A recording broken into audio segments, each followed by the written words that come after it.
여러분 안녕하세요. 독일에 사는 엄마 건축가입니다. 여러분 벌써 7월이 됐어요. 올 한 해도 반이 지나갔다는 얘기죠. 올 한 해는 코로나 때문에 좀 정신이 없었죠. 그래서 좀 빨리 지나간 느낌이 있어요.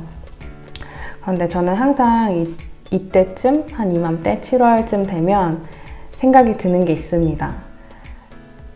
내 새해 다짐은 얼마나 됐나, 반년이나 지났는데 그 다짐들은 과연 지금 어느 정도 성취가 되어 있나, 이런 생각을 매년 하거든요.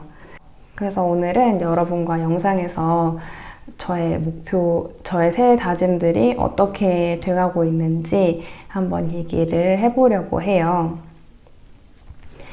저의 새해 다짐이 뭐였는지 사실 기억도 잘 나지 않는데 아마도 2개였을 겁니다. 운동 규칙적으로 하기, 독일어 공부하기. 다들 하는 그런 류의 별로 특별하지 않은 새해 다짐이었어요. 공부가 아니고 운동은 꾸준히라고 하기는 뭐하지만 한 일주일에 한 번, 열흘에 한 번, 혹은 일주일에 2번 그냥 하고 싶을 때 집에서 요가 매트 펴놓고 요가를 하고 있어요. 그 정도면 만족합니다. 그리고 독일어 공부는 가장 큰 목표는 그냥 계속 노출을 시키려고 해요. 독일에 살면서 독일어를 노출을 시키려고 하냐, 그게 무슨 말이냐라고 하실 수도 있는데, 독일에 산다고 다 독일어를 잘하는 게 아니죠. 그럼 독일어를 못하는 사람이 없게요. 근데 이제 또 내가 공부를 하지 않으면 내게 되지 않기 때문에 꾸준히 공부를 하는 게 중요하다고 생각했고, 제가 이제 흥미를 잃지 않을 수 있도록 새로운 방법을 계속 생각을 했었어요. 그래서 어떤 방법들을 제가 올해 상반기에 시도를 했는지 한번 같이 볼게요. 제가 올해 가장 처음 시도했던 독일어 공부는 수업을 듣는 거였어요. 아히링구아라고 그 건축가 혹은 건축계에 있는 사람들을 위한 독일어 수업이 있거든요. 올해 초에 그 수업을 들었었어요. 다행히 이제 코로나가 번지기 전인 한 1월 중순부터 2월 초까지 하는 세미나였거든요.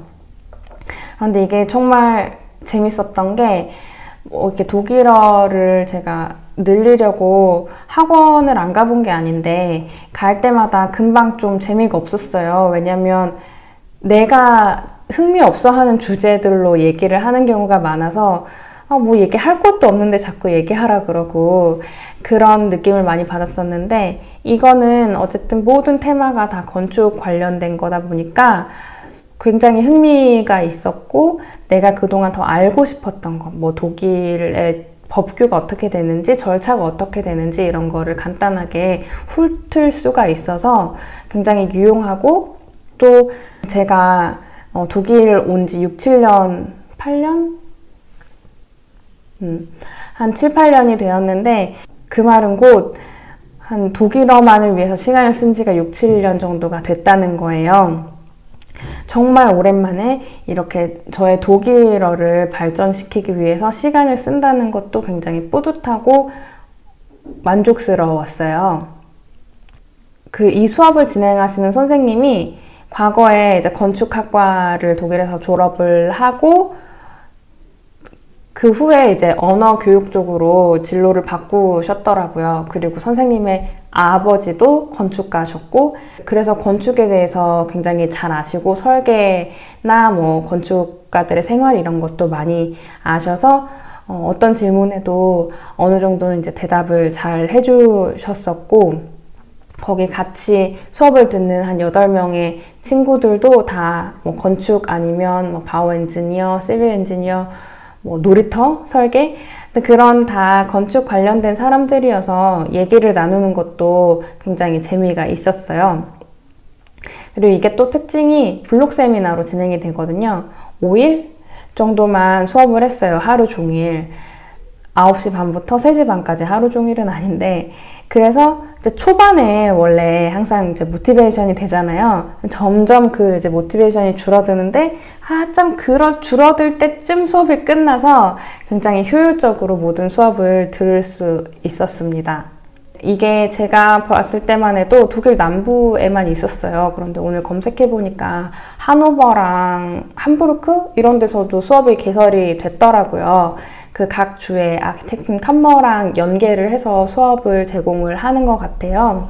그래서 독일에서 건축을 배우시는 분들, 그리고 건축을 일하시는 분들께 정말 적극 추천드리는 수업입니다.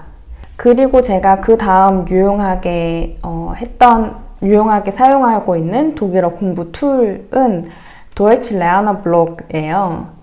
말 그대로 독일어를 배우는 사람들을 위한 블로그인데요. 이 블로그가 내용이 굉장히 알차긴 한데 블로그가 정리가 잘 안 되어 있어서 저는 보기가 좀 힘들더라고요. 그래서 제가 사용하고 있는 방법은 메일링 서비스예요. 그러면 이제 매일 혹은 이틀에 한 번 꽤 자주 메일이 저에게 오거든요. 그럼 저는 그냥 클릭만 해서 들어가서 보면 되는 거예요. 테마는 되게 다양해요.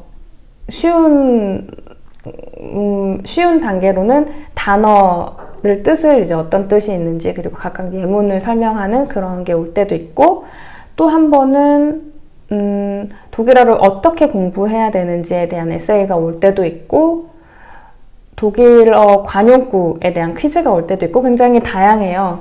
그러니까 지루하지 않게 매번 테마를 번갈아 가면서 볼 수도 있고, 그리고 이제 그게 진짜 내 메일로 오는 거기 때문에 핸드폰에 그 1 알람이 뜨잖아요.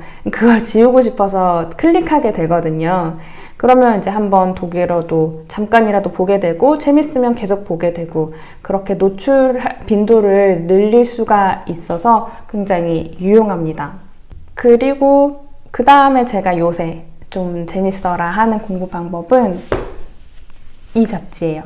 도이치 퍼펙트인데 이 잡지는 한국에 있을 때 처음 알게 됐어요. 한국의 독일문화원에 다닐 때 선생님이 추천을 해주신 잡지이기도 했어요.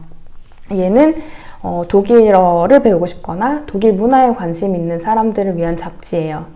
특징은 기사들이 등급이 나눠져 있어요. 쉬운 거, 어려운 거, 중간 거. 그래서 내 독일어 실력에 맞게 기사들을 발췌해서 읽을 수가 있고, 중간중간에 그 연습 문제들도 있고, 그 기사 구석에 어려운 단어 해석도 돼 있고, 내용도 독일에서 어떻게 살아가는 거, 그리고 뭐 독일 문화는 어떤지 이런 거에 대한 설명이기 때문에 지루하지 않게, 그리고 가볍게 이렇게 들고 다니면서 그냥 잠깐씩 볼 수 있어서 이것도 요새 제가 잘 하고 있는 것들이에요. 또 하나는 이제 넷플릭스 많이들 보시잖아요. 볼 때 너무 보기만 하면 노는 것 같고 찔리니까 괜히 이제 언어 바꿔서 보기도 하는데 그러면 또 이해가 안 된단 말이에요. 그럴 때 이제 한국어랑 외국어, 저는 이제 독일어를 켜서 보는데 그걸 동시에 띄워서 볼 수 있게 하는 크롬 앱이 있더라고요. 이름이 Language Learning with Netflix. 이걸 이제 다운을 받아서 크롬에서 이제 넷플릭스를 열면 이걸 이제 실행시킬 수가 있어요. 그러면 이제 놀면서 독일어도 좀 이제 듣거나 보는, 이게 독일어만 보게 되면 이게 정확히 무슨 뜻인지를 또 모르니까 쏙쏙 안 들어오고, 한국어를 볼 때도 그 독일어 자막을 켜놓으면 이게 이 뜻이구나 이렇게 바로 교환이 되니까 좀 공부를 하는 것 같더라고요. 그래서 저는 이것도 넷플릭스, 독일어로 된 넷플릭스 영상들을 볼 때 종종 쓰는 방법입니다. 그리고 제가 정말 하고 싶은데 어려운 거는 이 독일어로 된 책 읽기예요. 제가 이거를 시도해 보려고 저희 집에 독일어 책들이 몇 권 있는데 항상 앞에만 열심히 읽다 말거든요. 이번에는 겨울서점의 김겨울 북튜버님이 영어 공부하는 법 찍은 영상을 보고 나도 이렇게 해야겠다 하고 생각했던 게 책을 이제 말하면서 읽는 거를 얘기를 하셨거든요. 근데 저도 독일에서 살면서 보니까 내가 공부할 때 읽거나 외우거나 뿐만이 아니라 내가 그걸 말을 하면 되게 효율적이더라고요. 나중에 말로 쓸 때도 말로 더 잘 나오기도 하고. 그래서 이렇게 여기 구석에다가 읽은 거 표시해 가면서 읽어봤는데 이것도 앞에 한 두세 장 읽다가 말았어요. 이거는 나중에 또 시도를 해보는 걸로. 또 이제 회사에서 혹은 사람들이랑 독일어로 얘기할 때 유용한 거는 제가 한국 이제 어떤 뉴스를 독일로 된 기사를 읽어가는 거예요. 그러면 제가 이제 얘기를 할 때, 사람들이랑 얘기를 할 때 한국에 대해서 물어보거나 뭐 너의 의견은 어떠니 하고 물어보는데 제가 독일어로 된 단어를 몰라가지고 얘기를 잘 전달을 못할 때가 많더라고요. 제가 뭐 예를 들면 뭐 정치, 교육 이런 거 얘기하는데 제가 그 단어들을 정확하게 독일어로 뭔지 모르니까 그래서 그런 단어들을 좀 수집하고 독일 사람들의 시각은 어떤지를 볼 수 있는 이제 독일 신문, 한국 테마로 된 독일 신문 읽는 것도 가끔 하고 있습니다. 여러분은 어떠신가요? 어떤 새해 다짐을 하셨었고 지금은 어떻게 진행이 되고 계신가요? 여러분 너무 속상해하지 마세요. 겨우 반년이 지났습니다. 지금 지나온 것만큼의 시간이 아직 남아있어요. 우리 또 열심히 힘내서 다시 시작해 봅시다. 여러분 어떤 다짐했는지 댓글 남겨주세요. 같이 얘기해요. 그러면 다음 영상에서 봬요. 안녕.